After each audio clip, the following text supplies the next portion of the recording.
Hey everyone, and welcome back for another deep dive Today, we're going back in time. to explore MacO, a piece of tech history that you probably use every single day. Right. We've got some excerpts here from the Wikipedia article on MacOS, Okay. and let me tell you, It's a lot more interesting than you might think. yeah, We're talking about origin stories, surprising influences, and maybe even a peek into the future of Apple's desktop operating system. you know what's really interesting about this is that so many people think of macOS as this like sleek, modern system. Right. But its roots, they actually run really deep. Okay. And they draw from some pretty unexpected places. It's got layers like a cake. Okay, so you're telling me macOS wasn't always like destined to be the go-to for designers and creatives. What was there before? Before macOS, there was NeXTSTEP, NeXTSTEP. as in Steve Jobs' company after he left Apple. You got it. Yeah. So NeXTSTEP was the operating system that ran on those NeXT computers Okay. back in the late 80s, early 90s. No, the NeXT computers themselves, not a huge hit. But that operating system, Yeah. revolutionary. Really? What made it so groundbreaking? Okay, so NeXTSTEP was one of the first operating systems to really fully embrace what we call an object-oriented graphical user interface. Or GUI. Okay. Now, that's a mouthful, I know, but It was a really big deal for developers back then. think about it this way. Imagine if you were building a house and you had pre-made walls and pre-made windows, instead of having to craft every single piece of wood from scratch. That's kind of what this was like. Okay. It made development way faster. More efficient, and it allowed for more complex applications. It was like the foundation that macOS was built upon. So when Apple bought NeXT in '97, they weren't just getting Steve Jobs back. Right. They were getting a head start on the future of their operating system. Exactly. They were getting some seriously cutting-edge technology. And speaking of names, I've always wondered, Did the X in macOS X? did it always just stand for 10? You and me both. I always just assumed it was 10. But there's got to be a story there. There is a story. Okay. So Apple has confirmed that, yes, the X is the Roman numeral for 10. But it actually served another purpose as well. It was a little nod to another very powerful operating system, UNIX. Okay, now it's getting interesting. What's the connection there? So back in the day, The X was very strongly associated with anything related to UNIX. which UNIX was known for its stability. It was a favorite among developers. And guess what? What? macOS. It's got a UNIX core. So the X acted as this subtle signal to developers who are familiar with UNIX, Ah, letting them know that this new macOS, it's built on a powerful foundation. something that they would be familiar with. Oh, clever double meaning. Right. Although, I guess now we're on to Californian landmarks instead of Roman numerals. And hidden meanings. See, No more cheetahs or snow leopard for us. that's right, but, Those naming conventions weren't the only thing that was changing. we also saw a huge visual journey with macOS yeah. from the early days of Aqua. Oh, Aqua. how could I forget? It felt like you were staring into a digital aquarium every time you used your computer. That's one way to put it. All those translucent windows, the water-like effects. It was definitely a bold departure from the flat interfaces that everyone was used to.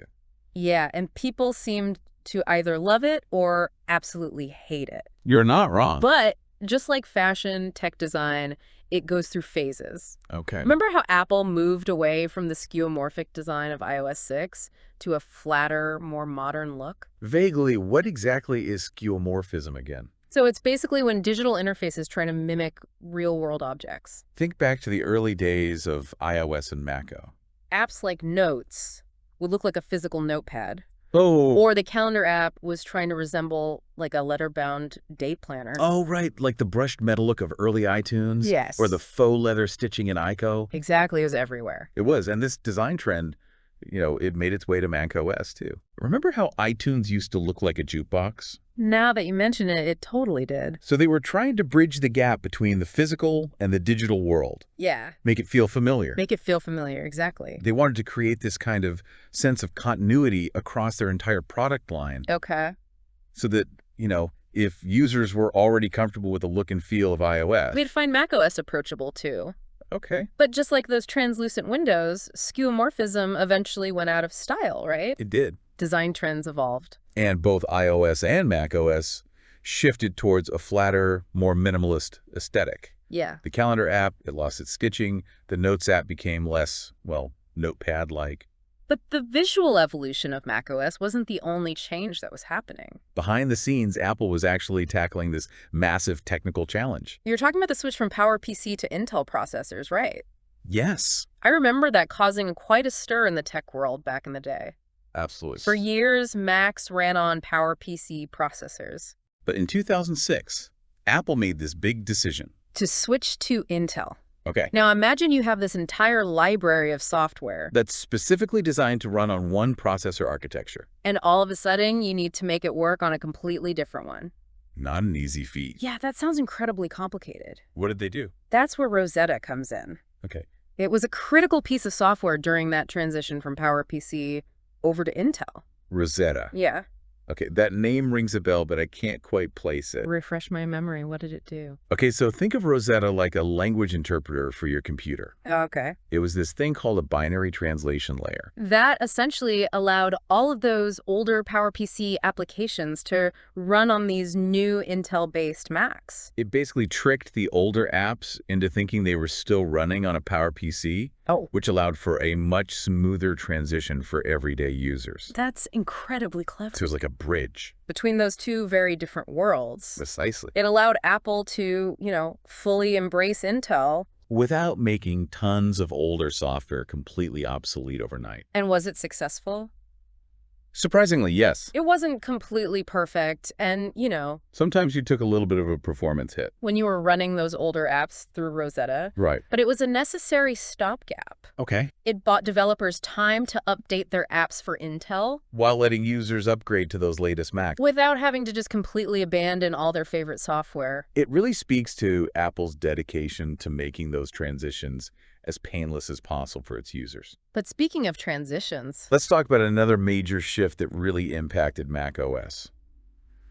The rise of the iPhone. yes, Now, it wasn't just a game changer for mobile phones, was it? absolutely not. It sent ripples throughout, the entire tech industry. And macOS was definitely not immune to its influence. It really was like someone tossed a pebble into a pond. Except the pond was the entire tech world, Okay. and the ripples were huge. It really changed how we interact with technology. Right. And macOS was right there in the splash zone. Yeah, you're right. It's hard to overstate the impact of the iPhone. Suddenly, we have these touchscreens everywhere, these intuitive mobile interfaces. That must really changed how people thought about desktop operating systems too, right? Oh, absolutely. And with the iPhone Right.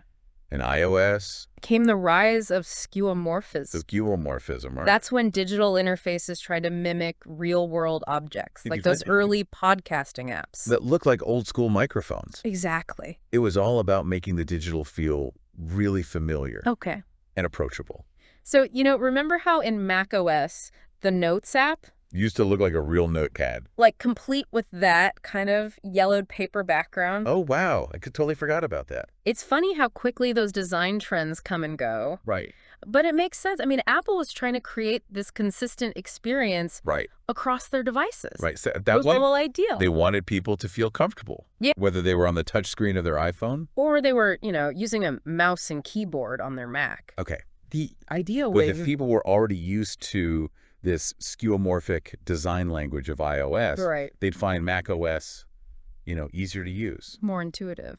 That's really interesting how design trends can be influenced by these broader shifts in technology. But like all trends, Skeuomorphism eventually went out of style too, right? it did. Just as iOS kind of evolved. Yeah. It shed that skeuomorphic skin. For a cleaner look, Right. macOS did too. Out went those really literal representations. And in came a much more kind of refined and modern aesthetic. We said goodbye to the brushed metal, We said goodbye to the faux leather, and we embraced this more simple, more digital look and feel, which is kind of where we are today. with macOS sporting that really sleek and minimalist interface, while Apple was busy refining the look and feel of its operating system. There was another challenge that was emerging. One that kind of threatened to undermine all their hard work: malware. Right. Because for years, there was this myth. That Macs were immune to viruses. Right. That they were just inherently more secure than Windows. But we know that that's not entirely true, right? Not at all. While macOS has generally been considered more secure than Windows. It's not invincible. Right. Macs can and do get infected with malware. Remember that Mac Defender scare back in 2011? Vaguely. What happened? That was a nasty piece of malware. Disguised itself as antivirus software. And basically tricked people into downloading it. Oh no. Installing it. Making them think they were protecting their computers. When really they were giving an infection, a wide open door. That's really scary. It just goes to show that you can never be too careful these days. So if Macs aren't immune to these threats, how is Apple protecting its users? well, they have kind of a multi-layered approach to security. Okay. First of all, Apple regularly releases security updates to patch vulnerabilities in macOS. So these updates They often address newly discovered security flaws that could be exploited by malware. So it's really crucial to keep your Mac updated. Absolutely. But it's not just about updates. Apple also has this built-in anti-malware software. It's called Xprotect. Okay. And it runs silently in the background Scanning your system. for any known malware, and it'll block it before it can do any damage. That's really reassuring. Is there anything else? And don't forget about the Mac App Store. Oh, right. Apple vets every app before it's allowed in the store. Which adds another layer of security. Now, it's not completely foolproof. But it makes it much more difficult for malicious apps to slip through the cracks. So it sounds like Apple's constantly working to stay ahead of the bad guys. They are. Even if we don't always see it. Yeah. It sounds like a never-ending game of cat and mouse. It really is. Cybersecurity is this constantly evolving field. As hackers develop new and more sophisticated ways to compromise systems. Companies like Apple, they have to constantly adapt their defenses too. Right. It's this ongoing arms race. To try and keep our digital lives secure. This has been a really fascinating look at the evolution of macOS. From its early days to these challenges it faces today. But what about the future? Where does macOS go from here? Well, that's the million-dollar question, isn't it? I mean, the future of macOS is really tied to the future of technology itself. Right. And if there's one thing we know for sure, it's that technology never stands still.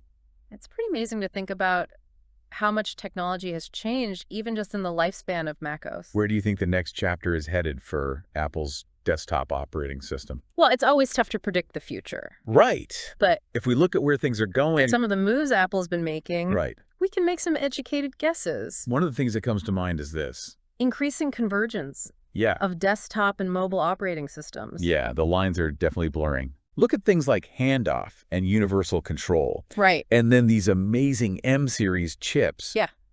That are powering both Macs and iPads. Exactly. It feels like Apple's laying the groundwork for something big here. They are. They are. And the introduction of Mac Catalyst. Which lets developers easily bring their iPad apps over to macOS. Right. That's another big clue. It suggests that Apple sees a future where that distinction between, a Mac app and an iPad app might not even exist. Oh. Imagine. Your favorite iOS app running on your Mac seamlessly. Right. Taking advantage of the bigger screen. More power. It seems like a natural evolution. It does. And imagine developers only having to make one app that works across all of Apple's platforms. Exactly. iPhone, iPad, Mac, Apple TV, you name it. It would be huge. That would be a game changer. And with Apple, really investing in their own custom silicon now. Right. The possibilities are, they're really exciting. Imagine macOS. With even more powerful processors. It's designed specifically for what professionals need. Video editing, 3D rendering, all that stuff. Yeah. The potential is huge. It really is mind-boggling when you think about it. From those NeXTSTEP origins. To this potential future as a truly unified platform. Right.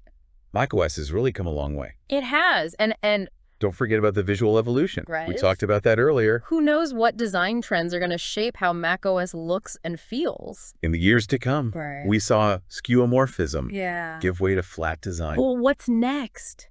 Right. Could we see playful interfaces come back? Or something totally new. That we haven't even thought of yet. That's the beauty of it all, isn't it? It is. The future of macOS, just like technology itself. Full of possibilities. Exactly. It's so exciting. Well, what started as a deep dive into macOS has really given us a lot to think about, Yes. especially in terms of where things might be headed.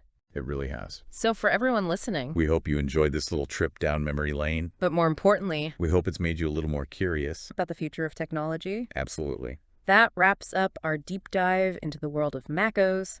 We'll see you next time. See you next time.